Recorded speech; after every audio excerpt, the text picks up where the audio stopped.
We all share our love to the Prophet Muhammad, and we all want to mimic the Prophet in his sunnah. But there is a 1,400-year time distance between us and the Prophet's era. How are we going to solve this problem and compensate this huge time gap? Two parties dealt with this issue incorrectly.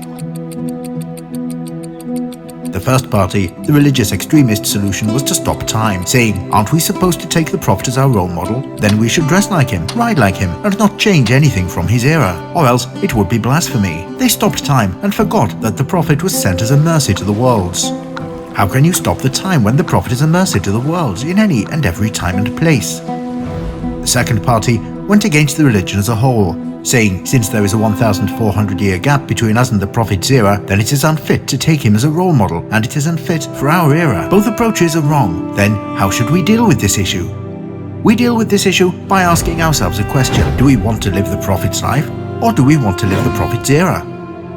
What's the difference between them? The Prophet's era is the time, the years which the Prophet was living in, whereas the Prophet's life is the way he lived, his life, his actions, ethics and manners. The Prophet's era includes eating, drinking, clothing, accommodation and money.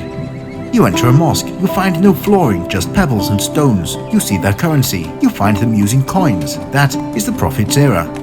But life has evolved, the era has changed. The currency, which used to be coinage, has transformed into banknotes, then to checks and then to credit cards. We enter mosques now, we find carpet floors. Everything has changed because the era is changing. That was the Prophet's era. But the Prophet's life is his manners and actions. The Prophet's life is his teachings. When he says, the best of you is the one who is best to his wives, and I am the best of you to my wives, a value like this doesn't change regardless of the era. The Prophet's life is what he says. The believers who show the most perfect faith are those who have the best behavior. That will remain until Judgment Day. The Prophet's life is when he was asked to invoke curses on those who harmed him. He replied, I have not been sent as the invoker of curse, but I have been sent as mercy. The life of the Prophet teaches that Allah is beautiful and loves beauty. That is the difference. So, which do you want to live?